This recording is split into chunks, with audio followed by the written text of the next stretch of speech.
தியாகராஜன் அப்படின்னு. சரி, இந்த மாதிரி சில்லற மனுஷங்க கிட்ட அந்த மரியாதையெல்லாம் நம்ம எதிர்பார்க்க முடியாது. அவரை மாதிரியே தான் அவர் பேசுவார். அதனால் அது தப்பு சொல்ல வேண்டாம். தியாகையர் அப்படின்னு சொல்லுவாங்க, தியாகராஜர்னு சொல்லுவாங்க. இதே வாயில தானே அவர் அர்ச்சனை பண்ண.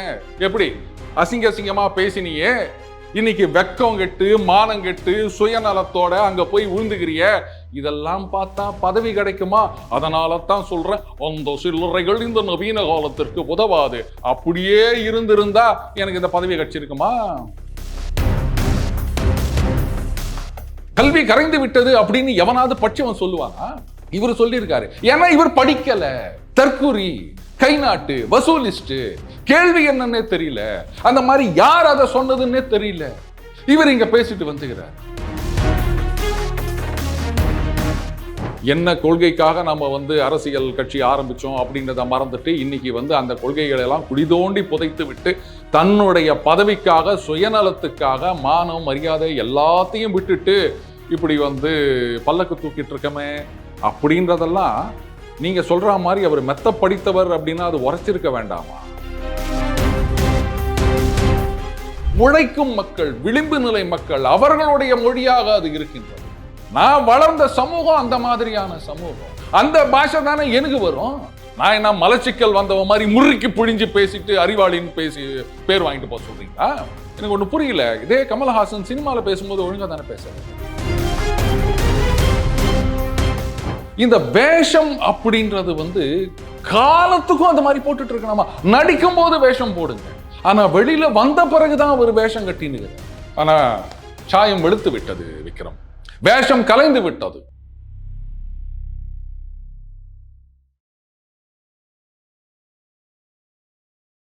இளையபாரத நேயர்களுக்கு வணக்கம். இன்னைக்கு நம்ம நேர்களில் நம்ம சிறப்பு விருந்தினர், அரசியல் ஞானி, அரசியல் ஷோ நம்ம அருண் சார் நம்மளோட இணைஞ்சிருக்காரு. சார் வணக்கம். சார் வணக்கம் விக்ரம்.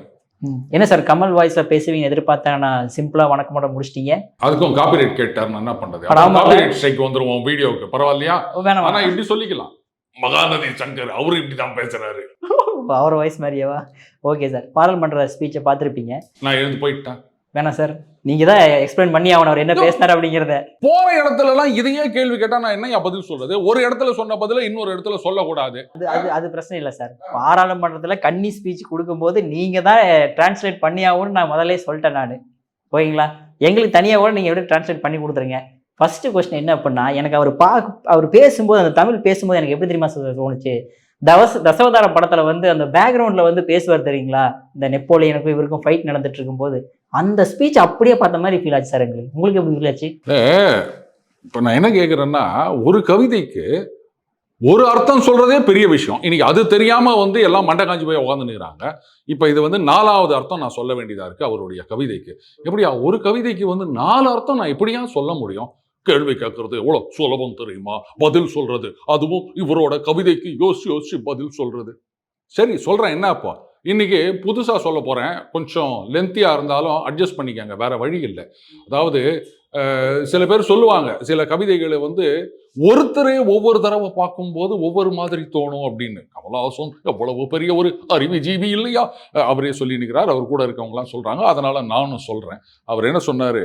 பிரிய சகோதரி பவதி பிக்ஷாந்தேகி என்று தெலுங்கில் இசை பாடி வந்த அந்த மாமனிதர் இசை மேதை தியாகராஜன். எப்படி ஜன் இன் விகுதி, மரியாதை பன்மை கிடையாதுங்க. அவர் பிக்ஷா பாத்திரத்திலிருந்து எடுத்த சில்லறைகள் நவீன காலத்திற்கு உதவாது என்று தெரிந்தவர்கள் நீங்கள். அப்படியே தசவதார ஃபீலிங் வருது சார் நீங்க பேசும்போது. விக்ரம், முதல்ல ஒரு விஷயம் புரிஞ்சுக்கணும். தியாகராஜன் அப்படின்னு. சரி, இந்த மாதிரி சில்லற மனுஷங்க கிட்ட அந்த மரியாதையெல்லாம் நம்ம எதிர்பார்க்க முடியாது. அவரை மாதிரியே தான் அவர் பேசுவார். அதனால அது தப்பு சொல்ல வேண்டாம். தியாகையர் அப்படின்னு சொல்லுவாங்க, தியாகராஜர்னு சொல்லுவாங்க. ஆனா கரெக்டா சொல்லியிருக்காரு, பவதி பிக்ஷாந்தேகி, அந்த சில்லறைகள் இந்த நவீன காலத்திற்கு உதவாது அப்படின்னு. எல்லாம் என்னவோ நினைச்சிட்டு இருக்காங்க. ஆனா இப்ப நான் புதுசா ஒரு அர்த்தம் சொல்றேன். தியாகையர் அவர் மிகப்பெரிய ஒரு இசை மேதை. தெலுங்குல தான் அவருடைய கீர்த்தனைகள்லாம் பாடினார். அவருடைய தாய்மொழி தெலுங்கு. எந்த ஊர்ல பிறந்தார் உங்களுக்கு தெரியுமா? சும்மா அப்படியே யோசிச்சு சொல்லுங்களேன். அவரு தாய்மொழி தெலுங்குன்னு போது எந்த ஊர்ல பிறந்திருப்பாருன்னு. நெல்லூர், குண்டூர், திருவாரூர். திருவாரூர், நம்ம தமிழ்நாடு திருவாரூருங்களா? திருவாரூர் முத்தமிழறிஞர் கலைஞர் பிறந்தார்னு சொல்லுவாங்கல்ல, அதே திருவாரூர்ல தான் தியாகையரும் பிறந்தார். அவருடைய பிறந்த இல்லம் இன்னும் அங்க இருக்குது. குன்னக்குடி அவர்கள் வந்து உயிரோடு இருந்த காலத்துல வருஷா வருஷம் தியாகையருடைய அந்த ஜன்ம தினத்தன்னைக்கு அங்க போயிட்டு ஆராதனை பண்ணிட்டு வருவாங்க. வழக்கமா தியாகராஜ ஆராதனைனா உங்களுக்கு திருவையாறு தான் தெரியும், அங்கதான் வந்து எல்லாரும் போவாங்க. ஆனா திருவாரூர்லயும் அவருடைய அந்த பிறந்த நாளை ஒட்டி ஒரு ஆராதனை நடக்கும். ஒரு சிலர் மட்டும் போவாங்க, எல்லாரும் போவதில்லை. அப்போ என்ன சொல்ல வர்றாரு, தமிழ்நாடு அப்படின்னா இங்க சில பேர் வந்து தமிழ் தேசியம் பேசிட்டு இருக்காங்க, இத மாதிரி தெலுங்கர்கள் இங்க வந்து ஆதிக்கம் செய்கிறார்கள் அப்படின்னு சில பேர்லாம் வந்து குறை சொல்லிட்டு இருக்காங்க. அப்படியெல்லாம் கிடையாது. இங்கு பிறந்தவர்கள் தெலுங்கர்கள், அவர்களுக்கும் இந்த மண்ணிலே உரிமை உண்டு என்பதை நான் இங்கு அழுத்தம் திருத்தமாக பதிவு செய்கிறேன் அப்படின்றத அங்க அவரு சொல்லியிருக்காரோ? பவதி பிக்ஷாந்தேகி அப்படின்றது சமஸ்கிருத வார்த்தை, ஆனா என்று தெலுங்கில் பாடி வந்த அப்படின்னு வேற சொல்லியிருக்காரு அவரு. சரி, அந்த சில்லறைகள் நவீன காலத்திற்கு உதவாது அப்படின்னா இங்கதான்ப்பா. அதாவது நீங்கெல்லாம் கமல்ஹாசனை வந்து என்னவோ பொய் பேசுறார் அப்படின்னு சொல்லிட்டு இது பண்ணிட்டு இருக்கீங்க. ஆனா என்ன அழகா ஒரு குறியீடு வச்சிருக்காரு தெரியுமா அவரு தியாகையர் இருந்தார் இல்லையா, இந்த மாதிரி பாட்டெல்லாம் பாடுறாருன்னு தெரிஞ்ச உடனே ராஜா கிட்ட இருந்து ஆள் வராங்க. ராஜா வர சொல்றாரு அப்படின்னா அவர் என்னை பத்தி பாடுங்க, பொன்னும் பொருளும் கொடுக்குறேன், பதவி கொடுக்குறேன், என்ன வேணும் அப்படியே கிராமங்களை அள்ளி கொடுக்குறேன், அப்படியே வெள்ளி தங்கம் வைடூரியம் அள்ளி கொடுக்குறேன், என்ன வேணும் அப்படின்னு கேட்கிறாரு. ஆனா தியாகையர் வந்து அந்த ராமனை பாடும் வாயால் மனுஷனை பாட மாட்டேன் அப்படின்னு சொன்னாரு. எவ்வளவு சொத்து கொடுத்தாலும் பரவாயில்ல, எவ்வளவு இருந்தாலும் பரவாயில்ல, நான் பவதி பிக்ஷாந்தேகி அப்படின்னு பிட்சை எடுத்து அதுல என்ன கிடைக்குதோ, அதாவது இந்த மாதிரி பிட்சை எடுக்க போறாங்க இல்லையா, அவங்க குரல் கொடுத்து அது ஒரு தடவையோ இன்னும் 2 தடவையோ தான் குரல் கொடுப்பாங்கன்னு நினைக்கிறேன். அதுக்குள்ள அவங்க வீட்டுல இருந்து வரலன்னா போயிருவாங்க. அதுக்கப்புறம் ஏதோ 3 வீட்லயோ என்னவோ தான் கேட்பாங்கன்னு நினைக்கிறேன். எதுவும் கிடைக்கல அப்படின்னா இன்னைக்கு விதித்தது அவ்வளவுதான், அது அந்த இறைவனை பாடிக்கொண்டே பசியோடு இருப்போம் அப்படின்னு போயிருவாங்களே தவிர கிடைக்கிற வரைக்கும் போறோம்லாம் இருக்க மாட்டாங்க. இதுதான் அந்த உஞ்ச விருத்தியின் தத்துவம். சொல்லப்போனா இன்னைக்கு நம்ம அந்த சில்லறை கமல்ஹாசன் அவர்கள் பாணியில சொல்லனா பழைக்க தெரியாத மனுஷன் அப்படின்னு தான் சொல்லுவாங்க. அந்த தியாகையர் ஒரு கீர்த்தனை பாடியிருக்கார். நிதி சால சுகமா ராமுனி சந்நிதி சேவா சுகமா. அதாவது பணம் உனக்கு சுகத்தை தரும். சாரி, என் பாட்டு அவ்வளவுதான், அட்ஜஸ்ட் பண்ணிக்கங்க. அந்த நிதி சால சுகமா அப்படின்னா நிதினா பணம், சால அப்படின்னா ரொம்ப, அது ரொம்ப சுகத்தை தருமா.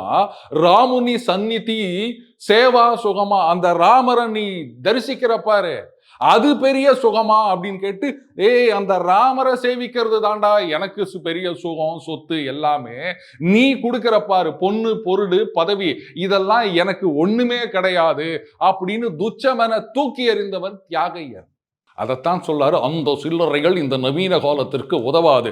இந்த மாதிரி நான் வந்து இவரை புகழ்ந்து பாடினாதான் பதவி அப்படின்றத ஒத்துக்கினாலதான் எனக்கு இங்க பதவி கிடைச்சிருக்கு. அந்த பதவி கொடுத்த மகராசனுக்கு நான் இன்னும் புகழ்ந்து பாடிட்டு இருக்கேன். உதயமும் வரும், உதய நிதியும் வருவார் அப்படின்னு அவரை மட்டும் இல்ல, அவர் வம்ச பரம்பரையே நான் பாடினுக்கிறேன். அவரை மாதிரி வந்து நிதி சால சுகமா அப்படின்னு இருந்திருந்தா எனக்கு இந்த பதவி கிடைச்சிருக்குமா? இந்த காலத்துல அந்த கொள்கைகள் உதவாது. இப்படி போற்றி புகழ்ந்து பாடணும். இதே வாயில தானே வந்து அவர் அர்ச்சனை பண்ண. எப்படி அசிங்க அசிங்கமா பேசினியே, இன்னைக்கு வெக்கம் கெட்டு மானம் கெட்டு சுயநலத்தோட அங்க போய் விழுந்துக்கிறிய. இதெல்லாம் பார்த்தா பதவி கிடைக்குமா? அதனால தான் சொல்றேன், அந்த சில்லறைகள் இந்த நவீன காலத்திற்கு உதவாது. அப்படியே இருந்திருந்தா எனக்கு இந்த பதவி கிடைச்சிருக்குமா? இந்த ஒரு மாபெரும் தத்துவத்தை சொல்லியிருக்காரு கமல்ஹாசன். அவரை போயிட்டு நீங்க குறை சொல்லணும்னு நினைக்கிறீங்களே விக்ரம், நிஜமாகவே எனக்கு அப்படியே ரத்த கண்ணீர் வருது. எவ்வளவு பெரிய ஒரு உயர்ந்த தத்துவத்தை சொல்லி இருக்கின்றார். எனக்கு இந்த மான மரியாதைலாம் கிடையாது, பதவிதான் முக்கியம். நான் தியாகையர் மாதிரி கிடையாது. பணமோ பதவியோ கிடைக்குது அப்படின்னு சொன்னா டகால்னு நான் கீழே விழுந்துருவேன். நான் அப்படித்தான் அப்படின்னு ஒரு தன்னிலை விளக்கம் கொடுத்திருக்காரு. கன்ஃபெஷன் ஸ்டேட்மெண்ட்னு போலீஸ்ல சொல்லுவாங்க இல்லையா, அந்த மாதிரி அவர் வந்து ஒப்புதல் வாக்குமூலம் கொடுத்திருக்காரு விக்ரம். அப்படிப்பட்ட அதாவது மன்னிப்பு கேட்கிறவன் பெரிய மனுஷன், மன்னிக்கிறவன் அந்த மாதிரி இவ்வளவு பெரிய ஒரு உண்மையை அவர் வாயிலேயே வந்து உலகறிய ஒத்துக்கொண்டிருக்கின்றார். அவரை நீங்க பாராட்டணும் விக்ரம். அதை விட்டுட்டு இன்னைக்கு ஊருக்கு ஊரு ஆளுக்கு ஆள் அவரை கழுவி ஊத்திட்டு இருக்கீங்க அப்படின்னு நினைக்கும் போது இந்த உலகம் எங்கே செல்கிறது என்று நினைக்கும் பொழுது வேணா வைக்கிறோம். நீங்கள் வெள்ளைக்கார கல்வி கற்றது கண்டிப்பாய் கற்பூர புத்தி தான். அது காற்றோடு போய் பல ஆண்டுகள் ஆகிவிட்டன. 2 விஷயம். வெள்ளைக்கார கல்வி, அப்ப வெள்ளைக்காரனுக்கு முன்னாடி இங்க யாருமே கல்வி கற்கவே இல்லையா? அதாவது இவர் சந்தடி சாக்குல திமுகவையும் அதன் தலைவரையும் திராவிட மாடல் முதலமைச்சரையும் ஏதாவது பரிகாசம் செய்கிறாரோ என்று எனக்குள்ளே ஒரு ஐயம் எழுகின்றது விக்ரம். எந்த மாதிரி சார்? இப்போ 2500, 3500, 4000 வருடங்களுக்கு முன்னாடியே தமிழகத்துல இரும்பை உருக்கி நாம் ஆயுதம் செய்யும் கலையை கற்றிருந்தோம். அது கலைன்னு சொல்ல முடியாது, தொழில்.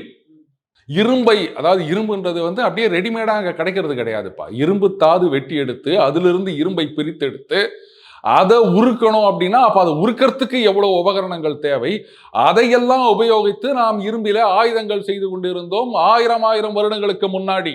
இதெல்லாம் எப்படி சின்ன பசங்க மணல்ல வீடு கட்டி விளையாடுற மாதிரி விஷயமா, இல்ல கல்வியிலையும் தொழில்நுட்பத்திலையும் நாம உயர்ந்திருந்தோம் அப்படின்றதுனால விளைந்த விஷயமா எனக்கு சொல்லுங்க.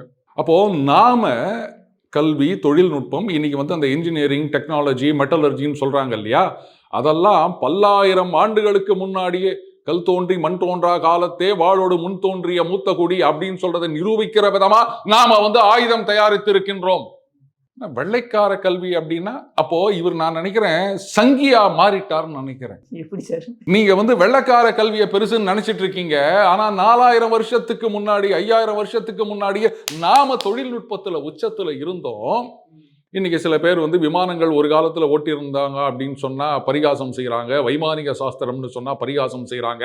அதெல்லாம் செய்யாதீர்கள் அப்படின்றத மறைமுகமா சுட்டி காட்டுகின்றார் கமல் ஹாசன். புரியுதா உங்களுக்கு? அதுல இன்னொன்னு இருக்கு, அங்கதான் ஒரு பெரிய சொதப்பிட்டார். கரெக்ட், அது சொதப்பல்னு சொல்ல முடியாது, அவரால் அப்படித்தான் பண்ண முடியும் விக்ரம். காற்றோடு போய்விட்டது கல்வி செல்வம். கேடில் விடுச்செல்வம் கல்வி மாடல்ல மற்றையவை அப்படின்னு சொல்லுவாங்க. அதை யாராலையும் திருடிட்டு போக முடியாது. 10 ரூபா பாக்கெட்ல வச்சிருந்தியானா யாராவது மிரட்டி தூக்கிட்டு போயிடலாம், இல்ல அசந்து இருக்கும் போது உருவிட்டு போயிடலாம். ஆனா நீ படிச்ச படிப்பு, அந்த அறிவு, அதை யாராலையும் திருட முடியாது. அது என்னைக்குமே குறையாது. உன்கிட்ட 10 ரூபா இருக்குன்னா என்கிட்ட எடுத்து ஊத்தியானா குறைஞ்சிரும். ஆனா உன்கிட்ட ஒரு அறிவு இருக்குன்னா அதை என்னோட ஷேர் பண்ணிக்கினியா அது குறையாது. உன்னுடைய அந்த அறிவு இன்னும் திறம்படும். அந்த அறிவு இருக்கும் பொழுது சென்ற இடமெல்லாம் கற்றோர்க்கு சென்ற இடமெல்லாம் சிறப்பு அப்படின்னு சொல்லுவாங்க. அப்ப கல்லாதவருக்கு சென்ற இடமெல்லாம் வேணாம் விட்டுருங்க. அப்படி இருக்குச்சு. ஏன் இவர் அது காற்றோடு கரைந்து போய் விட்டது அப்படின்னு சொன்னார்னா, கரெக்ட். இங்க இன்னொரு விஷயத்தை நீங்க கவனிக்கணும். கற்பூர புத்தி அப்படின்னு சொன்னாரு. காத்து பட்டாலே கரையாதா கற்பூரம் ஒரு பாட்டு இருக்கு இல்லையா, கூடவே இன்னொரு பழமொழி எடுத்துக்கங்க. கழுதைக்கு தெரியுமா கற்பூர வாசனை. அப்போ கல்வியை கற்றது கற்பூர புத்தி, ஆனா கற்பூரம் கரையும் புத்தி கரையாது அப்படின்றது இந்த புத்திக்கு தெரியல. நான் யாரு? கை நாட்டு. ஏதோ அரைகுறையா தெரிஞ்சவங்க கூட ஏதாவது கேள்வி கேட்டா எதையோ ஒண்ணு பதில் சொல்லிவிடுவான். எனக்கு கேள்வியே தெரியாத, நான் வசூலிஸ்ட், எனக்கு என்ன தெரியும்? அத அவர் அங்க ஒப்புதல் வாக்குமூலம் கொடுக்கிறாரு. கல்வி கரைந்து விட்டது அப்படின்னு எவனாவது பட்சவன் சொல்லுவானா? இவர் சொல்லியிருக்காரு. ஏன்னா இவர் படிக்கல, தற்குறி, கை நாட்டு, வசூலிஸ்ட், கேள்வி என்னன்னே தெரியல. அந்த மாதிரி யார் அதை சொன்னதுன்னே தெரியல. இவர் இங்க பேசிட்டு வந்துகிறாரு. அங்க பாத்தீங்கன்னா ராஜா சொல்லு ராஜா சொல்லு ராஜா அப்படின்னு எல்லாம் ஏத்தி விடுவாங்க. ஏன்னா ஏற்கனவே சொல்லி கொடுத்துருப்பாங்க. அந்த மாதிரி யாரோ எழுதி கொடுத்த பேப்பரை எடுத்துன்னு வந்துச்சு நான் படிச்சுன்னுக்கிறேன். என் சொந்த கருத்தா இருந்தா அப்படியே நான் சொல்ல மாட்டேன். இப்ப நான் அவங்ககிட்ட பேசினுக்கிறேன், இதெல்லாம் நானே எழுதி வச்சா படிச்சுன்னுக்கிறேன். லைவா தானே ரெக்கார்ட் பண்ணிருக்கிறீங்க எல்லாம். அவர் பேசினதை மட்டும்தான் நான் மொபைல்ல பார்த்துன்னுக்கிறேன். ஆனா அவரு கவிதைன்னு சொல்றாரு, அதையே பேப்பரை பார்த்து படிக்கணும் அப்படின்னு சொன்னா அப்ப அது மண்டபத்துல யாரோ எழுதி கொடுத்த மாதிரி. கொங்குதேர் வாழ்க்கை எஞ்சரை தும்பி காமம் செப்பாது கண்டது வழிமோ ஓலைய பார்த்து படிப்பார் நாகேஷ். அந்த மாதிரிதான் இவர் பேப்பரை பார்த்து படிக்கிறார். பேப்பர் வேற மிஸ் ஆகி வேற போயிருது. மிக்ஸ் ஆயிருந்ததுன்னா கதை, அது மிக்ஸ் ஆயிருந்ததோ என்னவோ அது நமக்கு தெரியாது. சோ அதைத்தான் அவர் சொல்றாரு. நான் யாரு? கை நாட்டு. என்ன போய் இப்படி பதவியில உட்கார வச்சுக்கிறீங்களே. அந்த மகாகவி காளிதாஸ்னு ஒரு படம், அதுல வரும். இவரை அந்த இளவரசியா அவங்கள வந்து இது பண்ணணும் அப்படின்றதுக்காக சரி அது ரொம்ப லென்த்தியாக போகும், இப்படி வைக்கலாம். அதில் பார்த்தீங்கன்னா தெனாலிராமன் அவர் வாழ்க்கையில் நடந்த கதைன்னு சொல்லுவாங்க. கிருஷ்ணதேவராயர் அவையில் வந்து எங்கேயோ ஒரு பெரிய பண்டிதர் வராரு, நான் எல்லாத்தையும் படிச்சிருக்கேன், வந்து என்னுடன் போட்டி போட யாராவது தயாரா அப்படின்னா வந்து யாருமே வரமாட்டாங்க. அதுக்கப்புறம் தெனாலிராமன் இருங்க கொஞ்ச நாள் கழிச்சு வரேன் அப்படின்னு சொல்லிட்டு ஏதோ ஒரு பட்டு துணியில எதையோ சுற்றி அது ஒரு கயிறு கட்டி இருக்கும், அதை எடுத்துட்டு வருவார். அது என்ன அப்படின்ன உடனே இது வந்து திலகாஷ்ட மகிஷபந்தனம், இதை வச்சு தான் நான் அவங்களோட வந்து போட்டியிட போகின்றேன் அப்படின்னு உடனே வந்தவர் தலதறிக்க ஓடி போயிட்டாராம். ஏன் சார்? உடனே இது நான் படிச்சதே இல்லை, எவ்வளவோ படிச்சுட்டேன், அதாவது கற்றது கைமண் அளவு கல்லாதது உலக அளவு அப்படின்னு அவ்வை பாட்டி சொன்னாங்க, அதை நான் ஞாபகம் வச்சிருக்கேன், இதை அண்டர்லைன் பண்ணி வச்சுக்கோ, பின்னாடி யூஸ் ஆகும். ஆனா நான் எல்லாத்தையும் படிச்சுட்டேன் அப்படின்னு அந்த பண்டிதர் நினைச்சிருந்தாரு. திலகாஷ்ட மகிஷபந்தனம்னு ஒண்ணு, ஐயோ இது நம்ம படிச்சதே இல்லையே, இதை வச்சு அவன் நம்ம கிட்ட போட்டி போட்டானா நம்ம என்ன பண்றதுன்னு முடி போயிட்டாராம். அப்புறம் ராஜா கேட்டாரா, தெனாலிராமா இங்க வா. தெனாலிராமனும் ஆந்திராவை சார்ந்தவர் தான். ஓ ஆமா, அல்லாசாமி பெந்தண்ணா நந்தி திம்மண்ணா தெனாலிராமண்ணா அப்படின்னு சொல்லுவாங்க. வந்து அது என்னப்பா திலகாஷ்ட மகிஷபந்தனம் அப்படின்ன உடனே அவர் சொன்னாராம், ஒன்றும் இல்லைங்க, அந்த எள்ளு செடி அதை வந்து பட்டு துணியை போட்டு இந்த எருமாடு கட்டுற கயிறை வச்சு கட்டிட்டு வந்தேன். மகிஷம் அப்படின்னா அந்த எருமை, பந்தனம்னா அதை கட்டுவது, தில்லுன்னா எள்ளு, அதை தான் அந்த எள்ளை கட்டியது, அதைத்தான் நான் சொன்னேன் அப்படின்னாராம். அதே மாதிரி அந்த சரஸ்வதி சபதமா அதில் கூட வரும், ஒரு பயந்தாங்கொல்லி என்ன பண்ணுவாங்க, அந்த ஆப்பசட்டி ஒரு மத்துக்கரண்டி எடுத்துன்னு போய் இந்த சண்டை போட போறாங்கன்னா அவன் பயந்து ஓடி போயிடுவான்.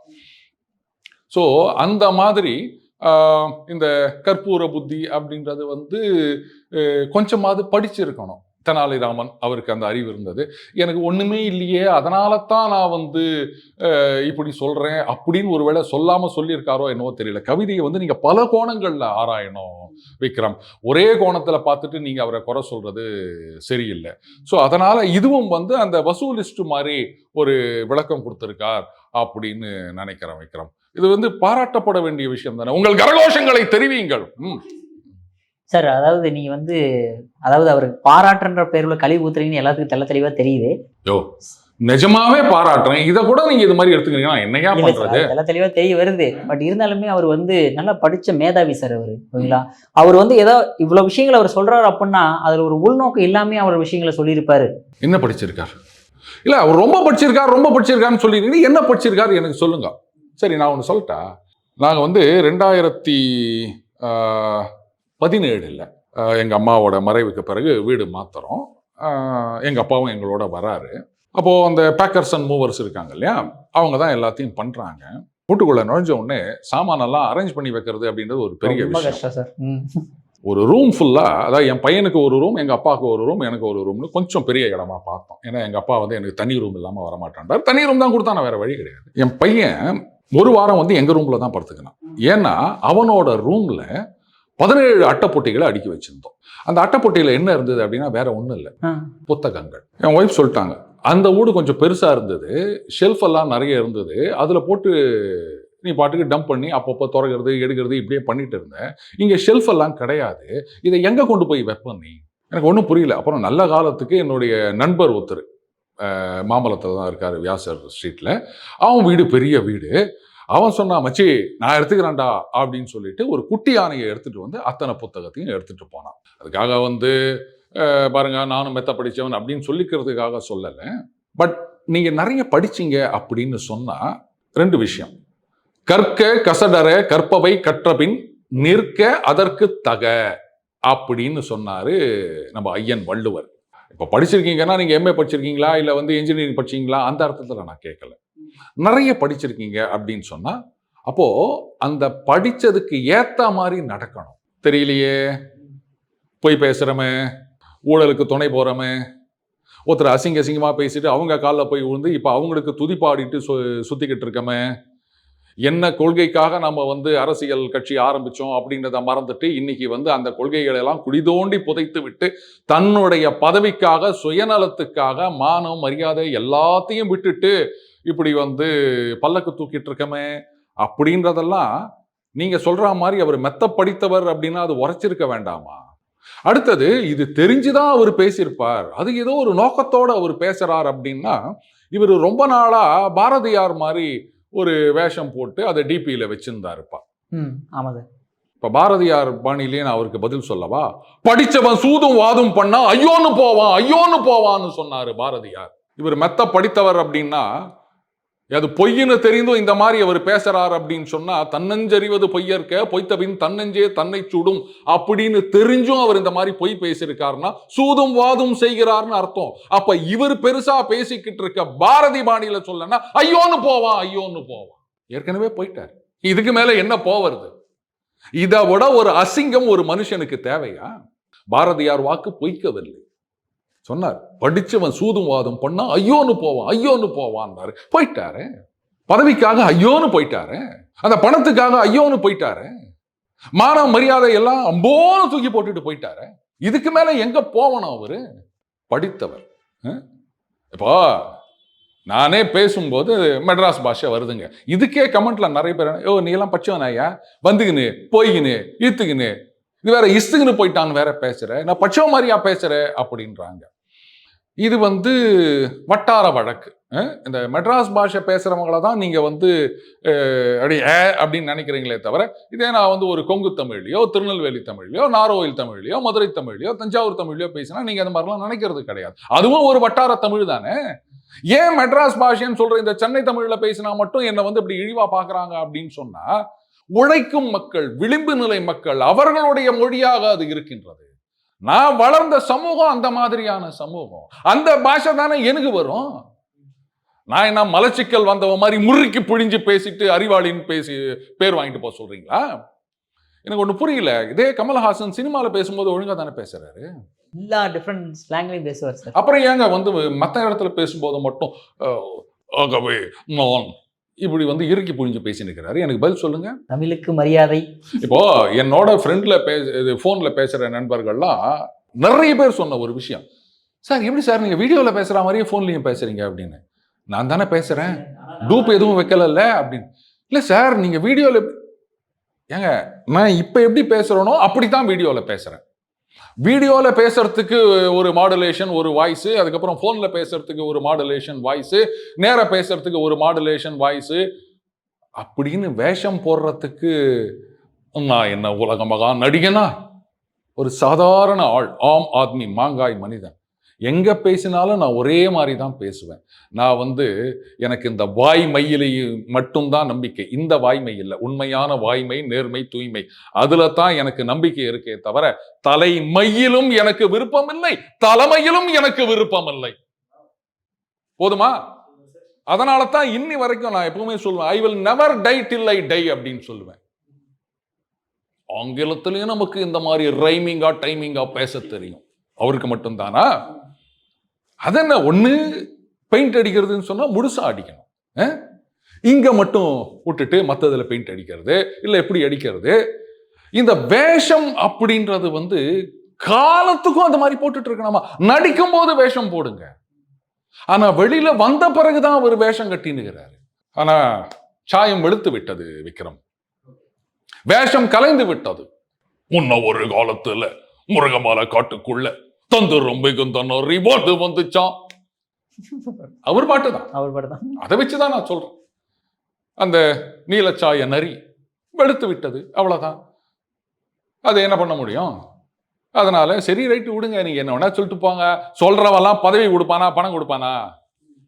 நீங்க 1000 சொல்லிட்டு போயா, எனக்கு பதவி கொடுத்துட்டாங்க, நான் பாட்டுக்கு ஃபிளைட்ல போகலாம், ட்ரெயின்ல போகலாம், கடைசி வரைக்கும் பென்ஷன் இருக்குது, அதெல்லாம் நீங்க கொடுப்பீங்களா? இதெல்லாம் பார்த்தா மானம் மரியாதை, இதெல்லாம் பார்த்தா பதவி வருமா விக்ரம்? நம்மள மாதிரி என்ன கேவலமான ஜந்துக்களா? ஐயே இப்படி எல்லாமா பேசுறது, அப்படி எல்லாமா நடக்கிறது அப்படின்னு பார்த்துட்டு இருந்தீங்கன்னா கடைசி வரைக்கும் எப்படியே இருக்க வேண்டியதுதான். என்னைக்கு எம்பி ஆகுறது? அட்லீஸ்ட் ஏதோ கமல்ஹாசன் அவர்கள் எம்பி ஆன பிறகாவது பாஜக புத்தி இவருக்கு பதில் கொடுக்கறதுக்கு இந்த ஆள் தாண்டா ஒரே ஆளு அப்படின்னு சொல்லிட்டு எனக்கு ஒரு ராஜ்யசபா எம்பி போஸ்ட் கொடுப்பாங்க அப்படின்னு நினைச்சா அதுக்கும் லாய்க்கு இல்லை, அவங்க சரிப்பட்டு வர மாட்டாங்க. சார் இப்படி இருந்தாலுமே அவர் அந்த கன்னி பேச்சு கொடுத்த உடனே இங்க இருக்கிறவங்களா அது கன்னி பேச்சு இல்லை காளை பேச்சு அப்படின்னு இன்னுமே தூக்கி பிடிச்சிருக்காங்க. அவர் பேசுனதே தப்பு, இன்னும் தூக்கி பிடிக்கிறாங்களே சார் தமிழ்நாட்டில் இருக்கிறீங்களா? இதுதான் காலத்தின் கோலம் அப்படின்னு நான் சொல்லுவேன். சரி விடுங்க. இப்போ நம்ம பசங்க ரன்னிங் ரேஸ்ல தோத்துட்டு வந்தாங்க அப்படின்னு சொன்னா அம்மா என்ன பண்ணுவாங்க? அவங்கெல்லாம் வந்து ஏதோ தடிமாடு மாதிரி இருக்காங்க. என் பையன் சின்ன குழந்தை, அவங்களோடலாம் நீ வாடா ராசா, நீ என்னோட ரேஸ் ஓடு, வா நீ ஜெயிக்கிற அப்படின்னு அந்த பசங்களை குஷிப்படுத்துவோம் இல்லையா? அந்த மாதிரி ஏதோ பண்ணிட்டு இருக்காங்க, விடுங்க, அவ்வளவுதான். இதையும் நம்ம இதுல என்னன்னா, தாங்களும் வந்து அறிவுஜீவிகள் அப்படின்னு சொல்லிக்கிறவங்க பாத்தீங்களா, வாள் எடுத்து சுழற்றினார் அப்படின்னு. வாள் எடுத்து தாண்டா அவன் சுத்திட்டு வந்திருக்கான். விடுங்க. அதாவது நாங்கள் தோற்கவில்லை, வெற்றி வாய்ப்பை இழந்தோம் அப்படின்னு சில பேர் சொல்லிட்டு தெரியுறாங்க இல்லையா? அந்த மாதிரி குப்புற விழுந்தாலும் மீசையில மண் ஒட்டலை அப்படின்னு. எனக்கு ஒட்டாது, ஏன்னா எனக்கு மீசையே இல்லை. அவரு மீசையில ஒட்டுவதற்கு நிறைய வாய்ப்புகள் இருக்கின்றன. ஏன்னா அது பெயிண்ட் வேற அடிச்சிருப்பாரு இல்லையா? அது சில சமயம் காயாம போயிட்டாங்கன்னு சொன்னா அது நிறைய ஒட்டிக்கும். அதனால விடுங்க. அது இந்த வாழ இருந்த நரி, நீலச்சாய நரி, அந்த மாதிரி ஆயிப்போச்சு அது. அதெல்லாம் வந்து இன்னைக்கு வாழ்க்கை சூழல்ன்றது அப்படித்தான். பதவிக்காக எதையும் துறப்பதற்கு தயாராக நிறைய பேர் இருக்கின்றார்கள். எல்லாரும் வந்து என் கண்ணன் நாசாவை ஒரு இன்னோவுக்காக அப்படின்னு சொல்லியிருக்கீங்க. அவருக்கே டஃப் கொடுப்பாரு இவரு. அதுல வேற கேட்குறாங்கன்னு அது மாதிரி சொல்லியிருக்காங்களா, நிறைய படிக்க வேண்டும். நானும் நிறைய படிச்சிருக்கேன். அதனால தான் அவருடைய ஒரே கவிதைக்கு பல விதங்களில் பலவிதமான அர்த்தங்களை பலவித சேனல்களில் நான் சொல்லிட்டு இருக்கேன். அவருக்கே டஃப் கொடுப்போம் நாம. பாத்துக்கலாமா? நிச்சயமா சார். அவர் பேசுனது 12 மினிட்ஸ். ஆனா அந்த ஒரு நிமிஷத்துலயே இவ்வளவு பெரிய அர்த்தத்தை கொடுத்துருக்கீங்க நீங்க. உங்க அற்புதமான கருத்துக்களை இளையபெருமான் பண்ணதற்கு மிக்க நன்றி சார். நன்றி விக்ரம்.